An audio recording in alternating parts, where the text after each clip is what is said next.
진리가 아닌 진리를 붙들라라는 제목으로 같이 말씀을 나누겠습니다. 지난 5월 2일 저출산 고령사회위원회가 20세부터 40세까지 남녀 청년들 2,000명을 대상으로 조사한 결과를 발표했습니다.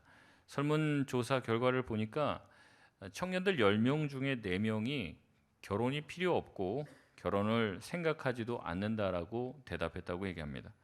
결혼을 꺼리는 이유가 뭐냐? 80%가 육아와 경제적인 부담 때문이라고 이야기를 했습니다. 지금 이제 그런 거죠. 뭐 결혼을 하려고 해도 결혼 비용에 못해도 한 8천만 원 들어간다. 그다음에 남자는 집을 해야 되는데 3억 정도는 필요하다. 최소 스타트는 아파트 20몇 평짜리 전세에서는 시작을 해야 된다. 이렇게 지금 얘기를 하고 있다는 거예요. 그러니까 엄두가 안 나는 거죠. 그래서 이제 못 한다는 거예요. 육아를 할 때도 이제 쉽지가 않은 거죠. 여러분, 이런 영향들은요, 믿지 않는 사람에게만 해당되는 게 아닙니다. 믿는 청년들도 똑같은 영향을 받고 대부분 그렇게 생각을 합니다. 크리스찬 청년들은 더 결혼하기가 힘들죠. 뭔가 믿음 안에서 결혼해야 된다라는 그런 이 강박관념이 있으니까 어때요? 믿음 안에 있는 교회 청년들을 보면 그 안에서 뭔가 선택을 해야 된다 이런 생각이 있는데 보면은 남자가 이제 없죠. 남자 청년들이 찾아볼 수가 없는 거예요. 성비로만 따져도 이게 안 되는 거죠. 근데 막 계속 그렇게만 얘기를 하니까 이게 쉽지가 않은 겁니다. 그래서 이제 크리스찬 청년들은 안 믿는 청년들과 비교해봐도 결혼하기가 더 어려운 상황이라는 거죠. 또한 세속의 영향을 계속해서 받습니다. 그래서 그들 또한 경제적인 것, 또 자기 상황에 맞는 사람들을 조건을 따져 생각하고 합리적으로 판단하다 보니까 결혼하기가 쉽지가 않은 거예요. 요새 소비의 패턴을 뭐라고 하냐면 가성비라고 얘기합니다.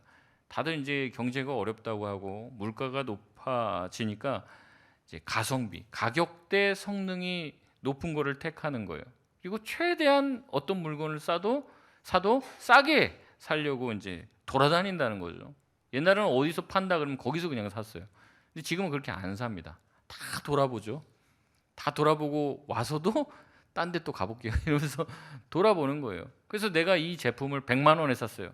싸게 샀다 생각했는데 누군가 와서 나 그거 90만 원에 샀다. 그렇게 되면 어때요?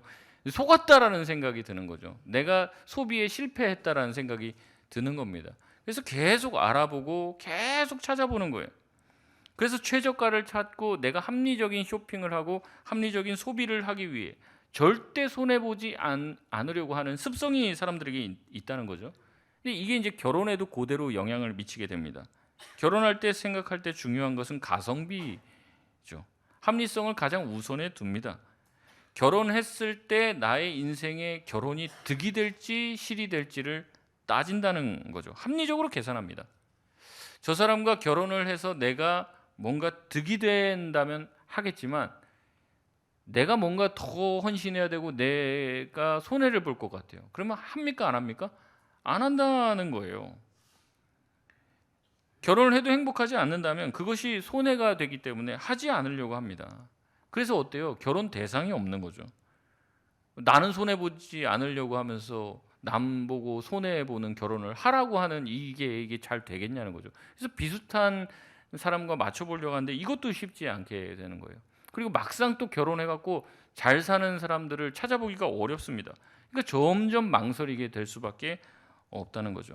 그런데도 불구하고 어른들은 이것을 모르고 청년들 볼 때마다 얘기합니다. 아무나 결혼해 그냥. 결혼하면 다 똑같아. 이놈이나 저놈이나 다 똑같아. 이런 말을 하는 거죠. 근데 제가 앞서서도 말씀드렸지만 이 소비하는 패턴과 비슷해요. 왜냐하면 절대 내 소비와 내 결혼과 결정에 실패란 있어서는 안 됩니다. 안 사면 안 샀지 사서 실패하지 않길 바라는 마음에 차라리 결혼을 미루거나 안 하면 안 했지 실패할 결혼을 하고 싶지는 않아 한다는 거죠. 더 이상 결혼은 때가 돼서 하는 통과 의례가 아닙니다.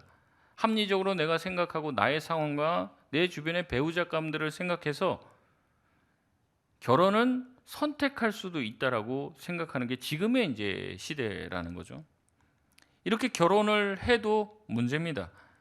육아는 또 다른 어려움으로 우리에게 다가오죠. 육아는 경제적이고 체력적인 막대한 에너지를 소비하게 만듭니다. 어르신들은 다 그렇게 얘기합니다. 자식 낳으면 그 자식들이 알아서 큰다. 먹을 거 다 입에 물고 태어난다 이렇게 얘기하죠. 근데 지금 조사에 의하면 이 물가 상승률이나 여러 가지 것들을 다 고려해 봤을 때 자식 한 명 대학 졸업 때까지 드는 비용이 약 4억에 육박한다는 거예요. 그러니까 그 엄두가 안 납니다. 그러니까 이걸 낳으면 다 알아서 커. 이 말이 안 통한다는 거죠. 낳아서 번듯하게 키우고 싶은 거예요. 나보다 훨씬 더 교육도 잘 받게 만들고 훨씬 나보다 잘 살아야 되죠. 그렇게 하려면 남들이 하는 것 이상으로 과외도 시키고 해외에 뭔가 연수도 보내야 되고 영어 유치원도 보내야 되고 뭐 이런 게 하려고 하니까 내 소득 가지고는 그게 감당이 안 되는 거예요. 그래서 자식 낳아갖고 나보다 더 못 살고 더 불행하게 키우느니 안 낳자 이런 생각들을 가지게 되는 거죠. 그리고 거기에 또 내 막대한 에너지가 들어가는 거예요. 그렇기 때문에 이게 선뜻 낳을 생각을 못 하고 있는 거죠. 자녀를 키우고 있는 부모들도 마찬가지입니다. 우리가 신앙 안에서 뭐라고 고백해요? 하나님이 우리 자녀를 키우시고 먹이시고 입히시고 인도할 것이다 말로는 고백하지만 우리 자식 좋은 대학 가야 됩니까? 안 가도 됩니까? 안 가도 된다고 생각하지만 갔으면 쉽죠. 좋은 직장을 얻으려면 좋은 대학을 가야 돼요. 좋은 직장 얻고 안정적인 직업을 가지고 있어야 좋은 조건의 사람과 결혼을 할 수 있죠. 그러니까 그런 합리적인 생각이 신앙보다 우선하는 거예요. 그래서 신앙으로 저 사람 신앙만 있어. 저 사람이랑 결혼할래. 이렇게 와도 부모 반대가 이게 쉽지가 않은 거예요. 이렇게 합리적인 생각을 우리가 하다 보니까 이게 섣불리 뭔가를 하기가 어렵고 결정하는 것이 쉽지가 않습니다. 우리가 이성적으로 합리적으로 생각하고 많은 정보를 취득하는 것은 우리 인생을 사는데 많은 도움이 됩니다. 그러나 인생은 늘 합리적으로만 이성적으로만 행동했을 때 다 행복한 것은 아니라는 거예요. 오히려 우리가 이성적으로 판단했을 때는 무리가 될 수 있고 우리가 합리적으로 생각했을 때 저건 아닌 것 같지만 때로는 우리의 마음이 가는 대로 때로는 우리 안에 있는 그 사랑을 따라 살 때 우리 삶에 더 진정한 삶의 의미를 얻을 수도 있고 또 활력을 얻기도 한다는 겁니다. 그럼에도 불구하고 우리는 선뜻 우리의 이성적이고 합리적인 생각을 쉽게 내려놓지 못합니다. 신앙도 마찬가지죠. 너무 똑똑해졌어요. 너무 계산이 빨라졌습니다. 이것이 오히려 신앙과 예수님을 믿는데 장애가 될 때가 많이 있습니다. 다 이해가 안 가도 예전에는 순종하려고 했어요. 말씀이라면 그 말씀에 순종하려고 했는데 이제는 우리의 이성과 합리적인 생각들 이런 사고 체계가 너무 발달하니까 내가 동의가 안 되면은 그 말씀에 순종하거나 따라 살지를 않는다는 거예요. 내 경험과 내 이성을 너무나도 신뢰합니다. 그래서 하나님이 그 사람을 통해서 이루려고 하는 뜻을 이루지 못할 때도 있다는 거죠.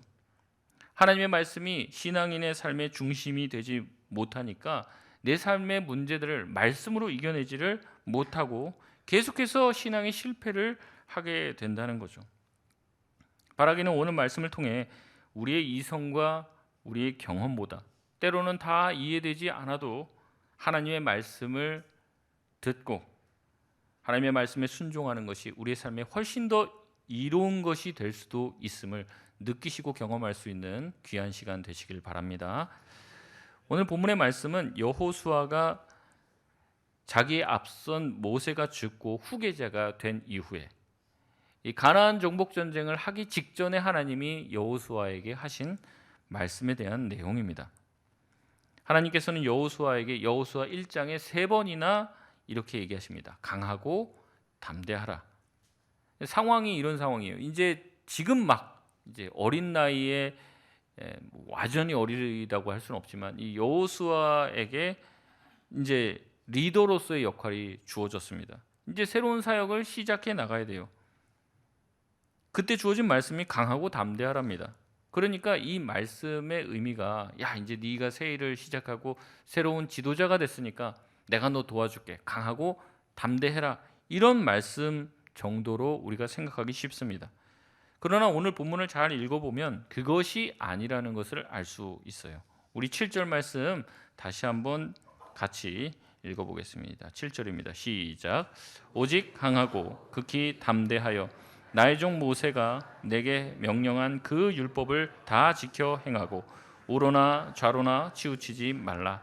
그리하면 어디로 가든지 형통하리니. 아멘.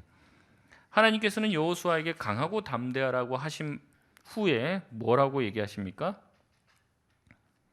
내가 모세에게 명령한 그 율법을 다 지켜 행하고 우로나 좌로나 치우치지 말라고 이야기하십니다. 여러분 무슨 말입니까? 무엇 때문에 여호수아가 마음을 강하게 하고 담대하게 해야 합니까? 전쟁에서 이기려고 하니까, 강한 적이랑 싸우려고 하니까 마음을 강하게 하고 담대히 먹으라, 그 말씀하시는 거예요? 그게 아니죠. 뭐예요? 마음을 강하게 하고 담대히 먹어야 되는 이유는 뭐예요? 모세가 너에게 명령한 그 율법을 다 지켜 행하기 위해서 마음을 강하고 담대하게 먹으라는 거예요. 여호수아야, 네가 이제 이스라엘 백성의 새 지도자가 됐지? 그러니까 내가 너랑 함께 할게. 겁먹지 마. 이 말이 아니라는 거예요. 모세가 너에게 명한 그 명령대로 행하면 너는 앞으로 승승장구할 거야. 그런데 그렇게 하려면, 여호와의 말씀대로 행하려면 마음을 어떻게 먹어야 된다는 거예요? 강하게 먹어야 돼요. 극히 담대하게 먹지 않고는 하나님의 말씀대로 모세가 명한 그 율법의 명령대로 할 수 있다는 거예요? 없다는 거예요? 없어요. 말씀에 순종하는 것은 어떻다는 거예요? 용기가 필요하다는 거예요. 마음을 강하게 먹지 않고는 말씀대로 살기가 어렵습니다. 그래서 하나님은 말씀하십니다. 네가 말씀대로 지키며 말씀대로 행하며 우로나 좌로나 치우치지 않고 나갈 때 네가 형통할 것이다. 그러나 그렇게 하기 위해서 네가 먼저 마음을 다잡아야 돼. 마음을 강하게 하고 담대해야 된다라고 얘기하는 거예요. 사람들은 네가 모세가 가르쳐준 그대로 행하면 망할 거라고 가르쳐. 모세가 가르친 방법대로 사는 것은 광야에서의 삶이지, 가나안 땅에 들어가서의 삶은 그 가나안의 법이 있어. 가나안의 룰이 있어. 모세가 가르쳐준 대로 광야에서 살아남았지, 그거는 광야의 법이기 때문에 그래요. 가나안 땅에 들어가면 가나안 땅의 법대로 살아야지 형통한다는 거예요.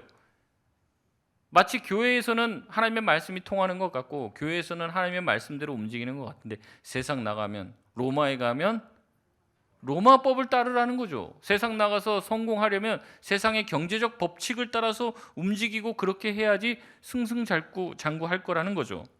옆에서 계속해서 여호수아를 흔들어댈 거라는 겁니다. 말씀대로 하려고 하면 옆에서 얘기하는 거예요. 야, 그런 식으로는 이 전쟁에서 이길 수 없어. 야, 그런 식으로 전쟁에서 싸우면 누가 이긴다고 그래? 우리 다 죽어 그러면. 그러면서 여호수아를 어떻게 한다는 거예요? 흔든다는 거예요. 계속 말씀대로 살지 못하도록 좌우로 흔들어댈 거라는 거죠. 그렇기 때문에 하나님께서 여호수아에게 얘기합니다. 네가 말씀대로 우로나 좌로나 치우치지 아니하고 말씀을 지켜 행하면 어떻게 된다고요? 형통할 거라는 거예요. 그런데 그렇게 산다는 것은 쉬운 일입니까? 어려운 일입니까? 어려운 일이에요. 옆에 있는 사람들이 말씀대로 살게끔 도와주질 않는다는 거죠. 그렇기 때문에 옆에 사람들에게 휘둘리면 형통하지 않고 어려움을 당하게 될 겁니다.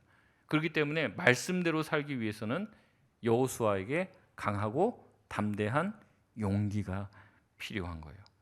여러분, 쉬운 성경은 이것을 이렇게 번역을 합니다. 힘을 내고 용기를 가져서 내 종 모세가 너에게 준 모든 가르침을 빠짐없이 지키도록 하여라.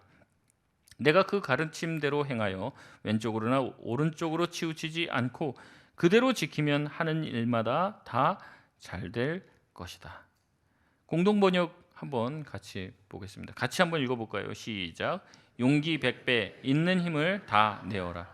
그래서 내 종 모세가 너에게 지시한 모든 법을 한눈 팔지 말고 성심껏 지켜라.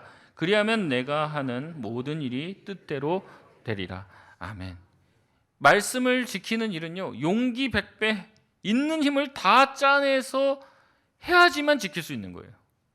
말씀 그냥 지켜도 되고 안 지켜도 되고 그것이 아니라는 거죠. 하나님의 백성이 하나님의 말씀대로 사는 것은요 쉬운 일이 아닙니다. 옆에서 누가 도와주지 않습니다. 여러분 끊임없이 우리 안에 흔들린다는 거예요. 왜냐하면 우리 안에 합리적인 생각이 있기 때문에 그렇습니다. 나의 이성이 있고 나의 경험이 있습니다. 그래서 내 생각과 경험이 자꾸 앞서 나가요. 하나님의 말씀대로 하면 어떻게 될 것 같아요? 죽을 것 같죠. 망할 것 같죠. 그러니까 망하지 않으려고 이성과 합리를 들고 나와 하나님의 말씀대로 살지 않으려고 한다는 거죠. 계산기 다 두드려보고 어떻게 하면 하나님의 말씀대로 살지 않고 세상의 법칙대로 성공할지를 생각한다는 겁니다. 여러분 그저 하나님의 말씀만 듣고 그냥 하나님의 말씀만 듣고 그것만 믿고 나아가는 사람은 드물어요. 생각을 한다는 거예요. 그리고 내가 그것에 동의하는지 아닌지를 점쳐본다는 거죠. 주위 사람 옆에서도 계속 이스라엘 백성들도 그 옆에서 여호수아에게 조언하는 사람들도 시도 때도 없이 흔들어댈 겁니다. 그렇게 살면 망한다. 목회 그렇게 하면 안 된다. 이런 방식이 있다. 저런 방식이 있다 얘기한다는 거죠. 하나님의 말씀대로 나아가는 길은요 쉬운 길이 아니라는 거예요. 말씀을 따라 사는 길은 마음을 강하게 먹어야지만 가능합니다. 하나님은 가나안 땅에 들어와 지금 막 지도자가 된 여호수아에게 네가 해야 될 일은 출애굽과 광야에서 했던 그 하나님의 말씀과 그 가르침을 그대로 가나안 땅에 가서도 순종하며 행하는 것이요. 그것이 가나안 땅에 들어가서 형통할 수 있는 길이라고 말씀하고 있는 겁니다. 시대가 변하죠. 새로운 시대가 열립니다. 그래서 자꾸 새로운 방법과 새로운 방식들이 고안되고 있는 거예요. 그러나 예수 믿는 사람들은요. 새로운 시대가 되었다고 해서 새로운 환경이 열렸다고 해서 다른 어떠한 새로운 방법을 추구해서는 안 됩니다. 우리가 해야 될 것이 있다면 그것이 무엇이냐면 예전에 했던 대로 하나님의 말씀을 붙잡고 주님의 말씀을 끝까지 지켜나갈 때, 그 말씀에 순종할 때 우리 삶에 형통함이 열리게 될 줄 믿습니다. 우리가 꾸준히 하나님의 나라와 의를 위해서 살 때 하나님이 채워주시는 은혜로 살게 된다는 거예요. 여러분 그렇다면 우리가 하나님의 말씀을 지키기 위해 마음을 강하게 하고 담대히 먹고 용기 백배하여 그 말씀을 붙잡고 살아가야 될 텐데 여러분 그런 용기, 그런 진리를 따를 수 있는 용기는 어디에서부터 나올까요? 우리 8절 말씀인데요. 같이 한번 읽어보겠습니다. 시작. 이 율법책을 내 입에서 떠나지 말게 하며 주야로 그것을 묵상하여 그 안에 기록된 대로 다 지켜 행하라. 그리하면 내 길이 평탄하게 될 것이며 내가 형통하리라. 아멘. 여러분 하나님께서 뭐라고 말씀하십니까? 마음을 강하게 먹고 담대히 먹고 하나님의 말씀을 따르기 위해서, 그렇게 하기 위해서 어떻게 하라고 그래요? 이 율법책을 내 입에서 떠나지 말게 하라고 얘기합니다. 주야로 그것을 묵상하라고 얘기해요. 주야로 묵상하라는 말이 뭡니까? 아침 저녁으로 하라는 얘기죠. 2번 하라는 얘기일까요? 그게 아니죠. 늘 기회가 될 때마다 말씀을 묵상하라는 거예요. 여러분 독서에는 여러 가지 방법이 있습니다. 낭독도 있고 통독도 있고 다독도 있고 속독도 있고 정독도 있어요. 성경은 어떻게 읽어야 될까요?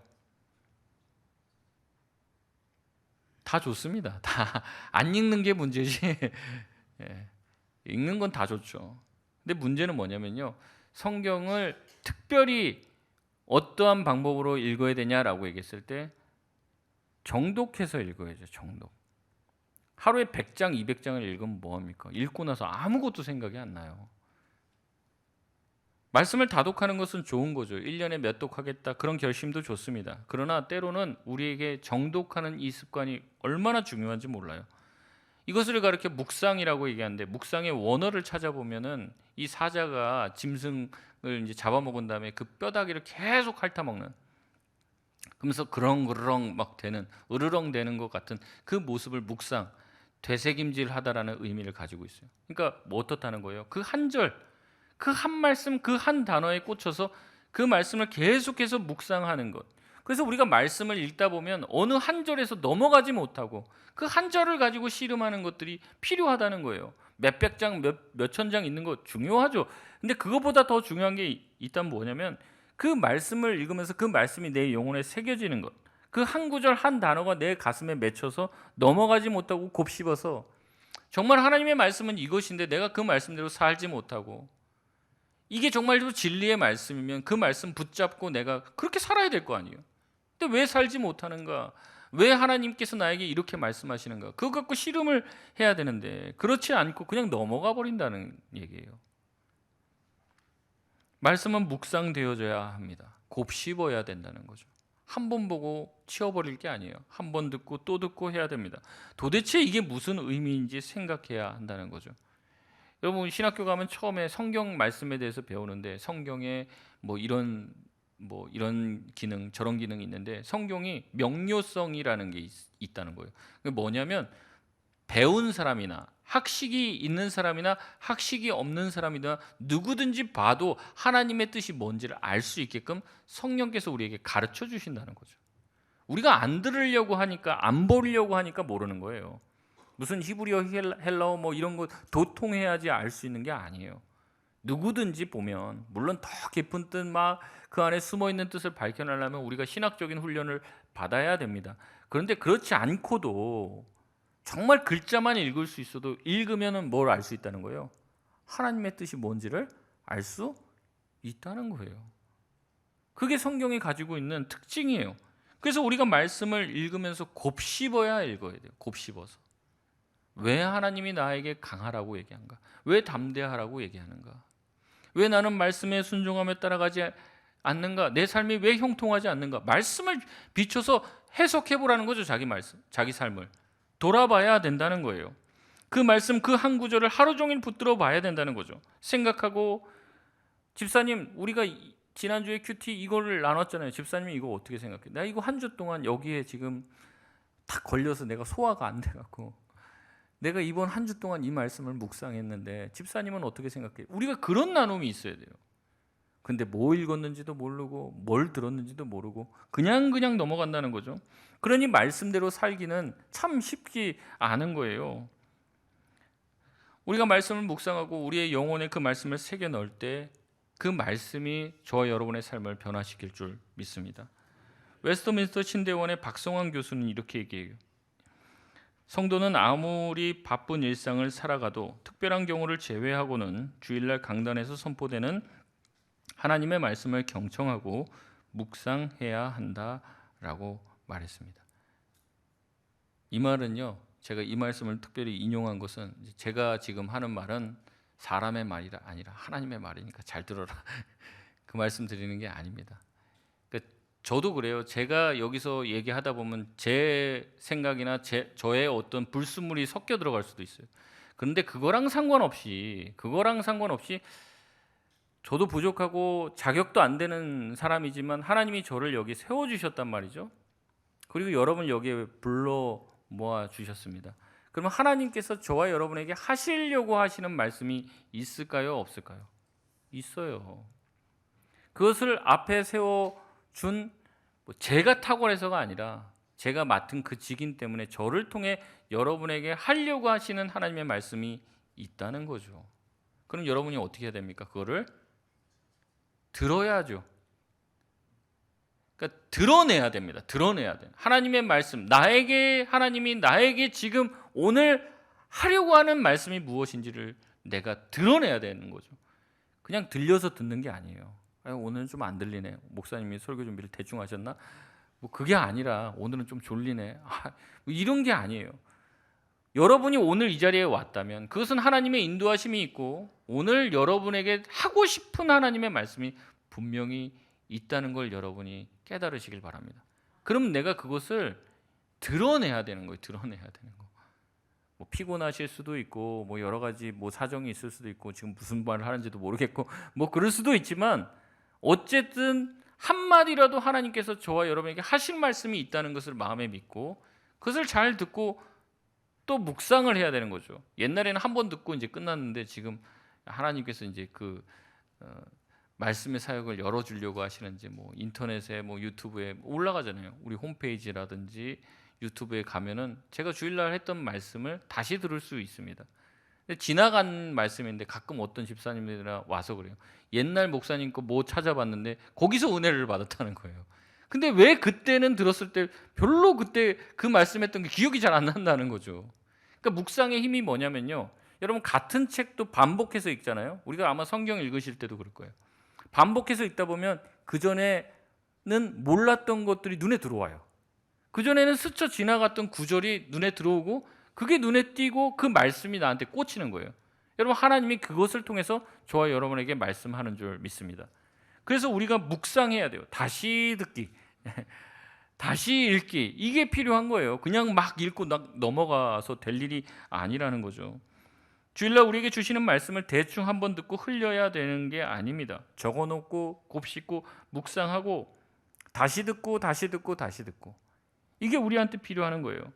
그렇게 반복하다 보면 들어오지 않던 말씀도 들어오게 되고 나에게 큰 임팩트가 되었던 그 말씀이 더 큰 도전으로 다가오게 됩니다. 그것을 통해서 우리가 마음을 강하게 먹게 되는 거죠. 그렇게 8절 말씀은 우리가 말씀 묵상을 언제 해야 된다고 얘기합니까? 주야로 얘기합니다. 밤낮으로 기회가 닿는 대로 하라고 얘기하죠. 감사한 것은 우리 새벽 기도한 설교 지금 큐티로 계속 하고 있는데 주일 말씀, 큐티 말씀 계속 인터넷에 올리고 있어요. 여러분 주야로 묵상하려면 얼마든지 어디에서든지 하실 수 있습니다. 출근하면서도 하실 수 있고 퇴근하고 집에 와서도 하실 수 있어요. 주일 예배에 은혜 받으신 게 있다면, 또 우리 가족들이 있다면 저녁에 가서 오늘 말씀을 듣고 받았던 은혜나 뭔가 이해되지 않는 것들이 있거나 내 삶에 막히는 것들이 있다면 여러분 그것을 가족들과 함께 나누고 함께 짧게라도 기도하실 수 있길 바랍니다. 그게 말씀을 묵상하는 거예요. 말씀을 묵상하고 되새김질할 때 그 말씀의 힘이 우리의 영혼을 변화시키는 거죠. 지난달까지 우리가 신명기를 계속 큐티를 했는데 신명기 여러 번 제가 말씀드리지만 신자가 다시 신자입니다. 신명기 매울 신자, 새 신자 이런 걸로 알고 계시는 분도 있더라고요. 근데 그게 아니라 매운 말씀 이렇게 그런 거 아니고 다시 명령하는 거예요. 근데 왜 다시 명령할까요? 했던 얘기 또 하는 거예요. 신명기는 사실은 앞에 했던 얘기를 또 한단 말이죠. 잊어버리잖아요. 우리가 잘 기억을 못 하잖아요. 그러니까 다시 하는 거예요. 그래서 다시 신자, 거듭 신자예요. 거듭. 하나님의 말씀은 거듭 들어야 됩니다. 한 번 듣고 지나갈 일이 아니라는 거예요. 여러분 제가 큐티를 계속 강조하는데 큐티에서 무슨 큐티 박사, 무슨 대단한 학자가 되라는 게 아닙니다. 매일매일 말씀을 묵상하지 않으면 말씀이 나를 이끌어 가지를 못해요. 그냥 내 마음대로 살아요. 그냥 하나님 생각 한 번도 안 하고 산단 말이죠. 여러분 습관적으로 아침에 일어나고 자리에서 일어나면 말씀을 보십시오. 핸드폰 켜갖고 오늘 또 무슨 뉴스가 올라왔나 그것부터 보지 마시고 성경을 펴고 큐티책을 펴서 하나님이 나에게 주시는 말씀을 적으시란 말이에요. 두 가지밖에 없어요. 말씀을 읽고 하나님은 어떤 분이신가, 나에게 주시는 하나님의 말씀은, 그 두 문장 적으면 돼요. 그게 훈련이 돼야 된단 말이죠. 지금 한 몇 달 하고 며칠 하는 건 차이가 안 나요. 근데 여러분 5년을 하고 10년을 해보세요. 그렇게 한 사람과 안 한 사람은 나중엔 따라잡을 수 없는 격차가 생기는 거예요. 우리가 기독교는 말씀의 종교이고 성경의 종교입니다. 근데 이 성경 말씀을 모르는데 하나님이 나에게 뭘 원하시는지 내가 어떻게 알 수 있어요? 근데 우리는 주일 들은 것으로 충분하지가 않아요. 그래서 3일 예배가 있잖아요. 3일 예배. 수요 예배 이게 아니라 원래 이제 저희 헌법책이나 이렇게 교회법 책을 찾아보면 3일 예배라고 되어 있어요. 3일. 왜 3일 예배를 만들어 놨을까요? 주일날 예배 드리고 막 은혜 받았는데 며칠 살다 보면 어떻게 돼요? 또 이제 희미해지자는 거예요. 그 세 번째 정도 되는 날에는 뭐 해야 된다는 거예요? 다시 말씀을 들어야 된다. 이래서 3일 예배인 거예요. 그래서 옛날 다 3일 예배라고 그랬어요. 근데 이제 수요일 날 보통 하니까 이제 수요 예배예요. 옛날에는 이제 수요 예배도 하고 목요일 날 예배도 드리고 그랬었단 말이죠. 3일 정도, 일주일의 중간 정도 되는 날에는 우리가 예배를 한 번 더 듣고 말씀을 다시 한 번 듣고 그래야 된다는 거예요. 근데 3일째 된 날 꼭 그렇게 할 필요 있나요? 없죠. 오늘 성경은 어떻게 하라고 합니까? 주야로 매일매일 아침 저녁으로 하라는 거죠. 그러니까 최소한 얘기를 하는 겁니다. 3일 예배나 이런 거는 진리의 말씀에 순종할 힘이 생기는 것, 형통한 삶을 말씀을 통해 누리고 경험하는 것, 이것은 우리가 말씀을 주야로 묵상할 때 가능한 거예요. 여러분 여호수아가 가나안 땅에 들어가 이제 정복 전쟁을 해야 합니다. 근데 가나안 민족들은 보통 민족들이 아니에요. 전투력이 훨씬 강한 민족이란 말이죠. 우리나라도 굉장히 군사력이 강하지만 우리나라보다 더 센 나라들 있잖아요. 거기랑 만약에 붙는다고 생각해 보세요. 지레 우리가 겁먹을 수도 있습니다. 이 게임은 안 된다 우리가. 뭐 이렇게 생각할 수도 있어요. 그런 상황입니다. 뭐 진짜 우리나라가 한번 미국이나 중국이랑 한번 붙어보겠다 군사적으로. 뭐 이런 상황이에요. 여러분 여호수아가 뭘 생각해야 됩니까? 뭐 가나안 민족들 연구하고 뭐 가나안 민족들의 무슨 전략 뭐 이런 거 짜고 똑똑한 사람들 모아놓고 뭐 어떻게 하고 연습하고 뭐 그래야 됩니까? 그래야 될 것 같죠. 군사훈련해야 될 것 같죠. 여러분 그렇게 합리적으로 생각해야 이길 것 같아요. 그러나 하나님은요, 이스라엘 백성이 가나안 첫 전쟁에서부터 가나안 전쟁은 너희들의 생각과 너희들의 경험으로 할 수 있는 것이 아니다라는 것을 보여줍니다. 가나안 땅에 들어가서 첫 번째 전쟁이 바로 여리고성 전투입니다. 여리고성 전투는 전혀 이성적이지 않아요. 전혀 합리적이지 않아요. 오직 유일한 전략과 전술이 있다면 하나님이 말씀하신 그대로 순종하는 거예요. 그게 논리적으로 다 이해가 되고 납득돼 갖고 전쟁하는 게 아니에요. 그게 모델하우스입니다. 그 여리고성 전쟁 하나를 통해서 이 가나안 땅 전쟁 전체가 말씀에 순종하여 이길 수 있다는 것을 보여주시는 거예요. 여러분 우리의 삶의 승리는 말씀에 순종할 때 이루어질 줄 믿습니다. 우리의 생각과 우리의 판단, 물론 우리가 합리적인 생각과 이성적인 생각 그것을 버려야 되는 것은 아니에요. 여러분 신앙이 비합리적이고 비이성적인 게 아니라는 거죠. 어느 부분에서는 합리적이고 이성적입니다. 그러나 하나님의 말씀은 때로는 우리의 이성과 합리를 뛰어넘습니다. 그 우리가 계산하고 하나님이 무슨 말씀을 하실 때 우리의 이성과 우리의 합리적인 어떤 사고방식과 체계가 있잖아요. 근데 그것을 뛰어넘는 하나님의 말씀이 우리한테 임하게 됐을 때는 그걸 이해를 못하는 거죠. 어린아이가 뭐 이런 것들을 뭐 조작하고 뭐 조립하고 할 때 그것을 어른의 눈으로 보면은 너무 한심한 거죠. 그래서 이렇게 해봐 저렇게 해봐 라고 얘기하면 어린아이의 생각으로는 그것을 다 파악할 수가 없어요. 마치 하나님의 말씀이 그와 같다는 거죠.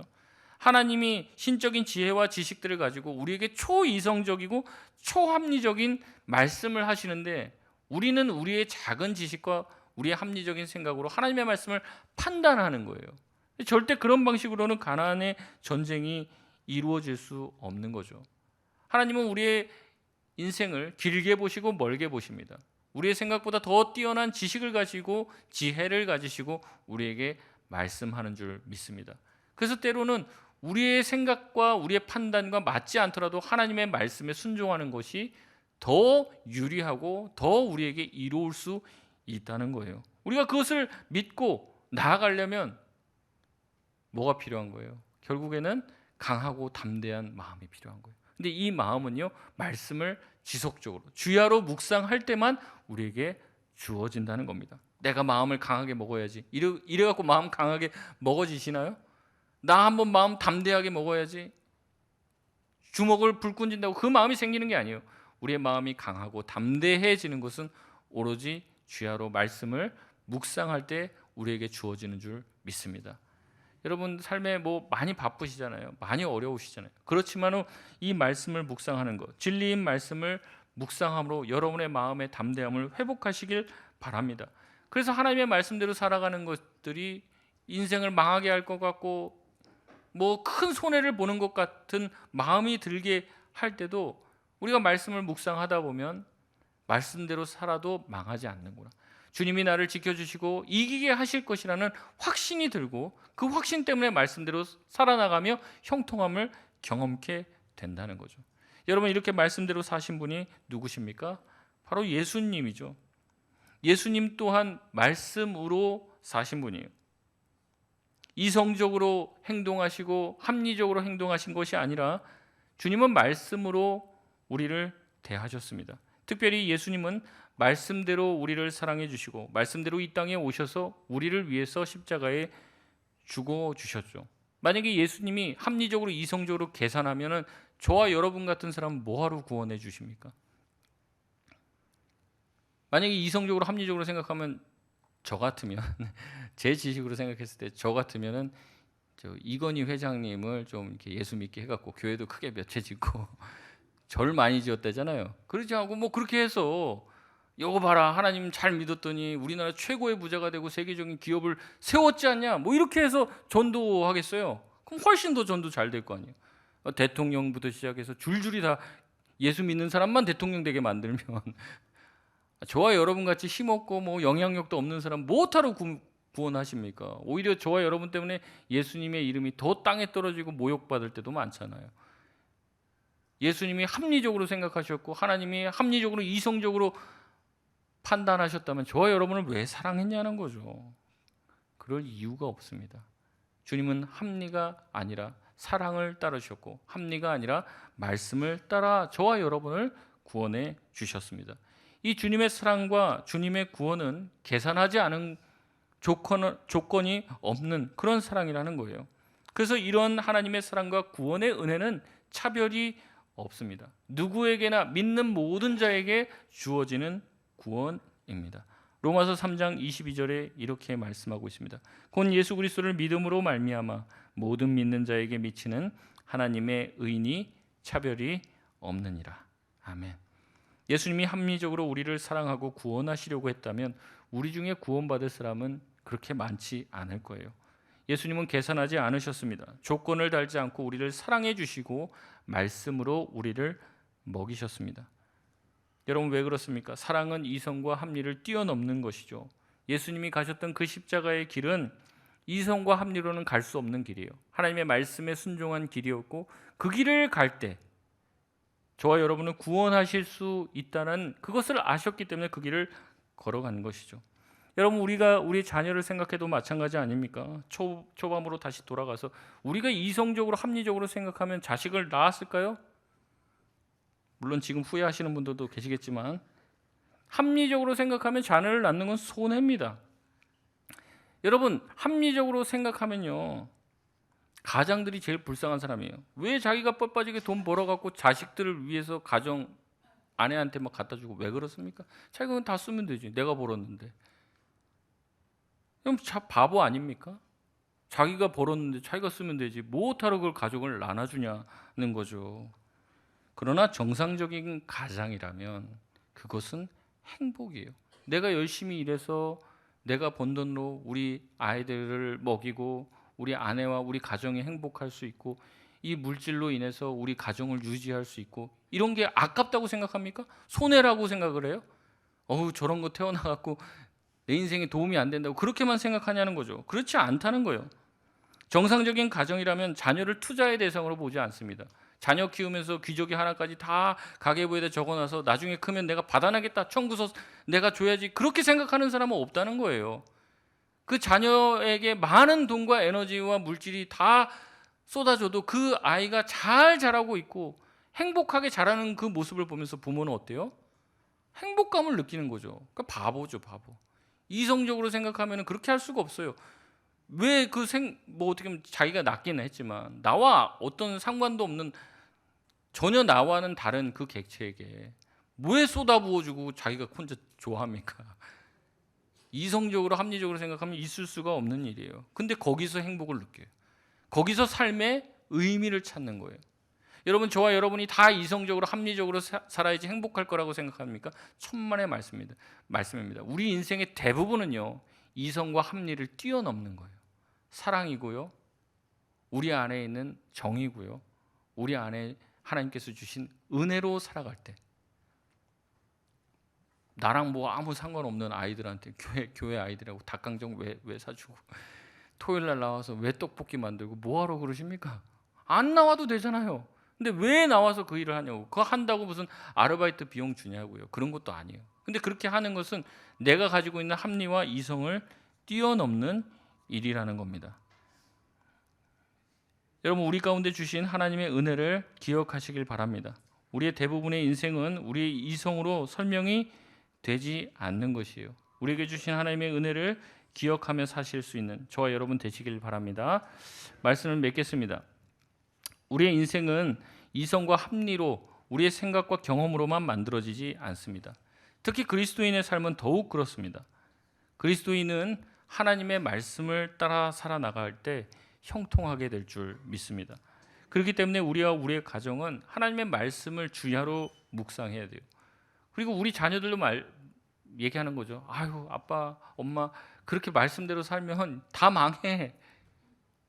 근데 말씀을 계속 묵상하면서 그 아이들에게 믿음이 생기는 거예요. 아, 말씀대로 살아도 망하지 않는구나. 형통할 수 있는 길, 하나님이 함께 해주시고 책임져 줄 수 있는 길이 있구나라는 확신이 생기게 되면 말씀대로 살아갈 수 있는 거죠.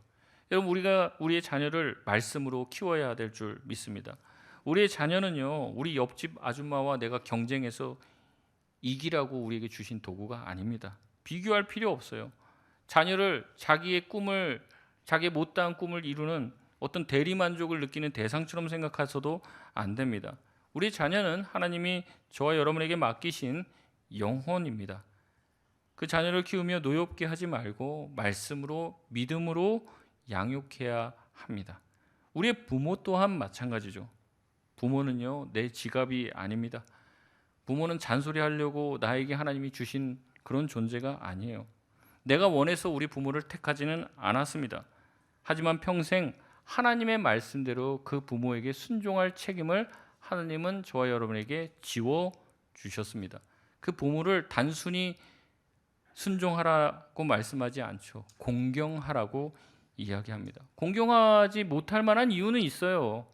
하지만 공경하라고 말씀하시고 거기에 순종할 때 하나님이 우리에게 복을 주실 줄 믿습니다. 그렇게 우리의 부모와 함께 천국 가는 거예요, 같이. 이성으로 생각하면 부모 자격 없어, 부모 아니야, 자식 이것도 내 생각엔 아니야. 이 내 생각, 내 기준, 내 이성으로 다 자르고 갖다 붙이고 하면은 우리는 결국에는 세상 사람들과 똑같이 살게 됩니다. 하지만 우리의 이성을 잠깐 내려놓고 하나님의 말씀에 순종하며 살 때는 우리에게 용기가 필요해요. 그래서 말씀을 주야로 묵상하고 말씀을 붙잡고 살 때 우리는 비로소 강하고 담대한 마음을 가질 수 있게 됩니다. 하나님의 말씀대로 살아도 실패하지 않고 망하지 않을 수 있다라는 확신을 가지고 합리가 아니라 진리를 붙들고 살 때 주님께서 주시는 은혜와 또한 승리와 형통을 경험하게 되실 줄 믿습니다. 말씀을 늘 묵상하며 말씀 붙잡고 사는 저와 여러분 되시길 바랍니다. 우리 이 시간 찬양하고 기도하며 주님 앞에 나아갑니다.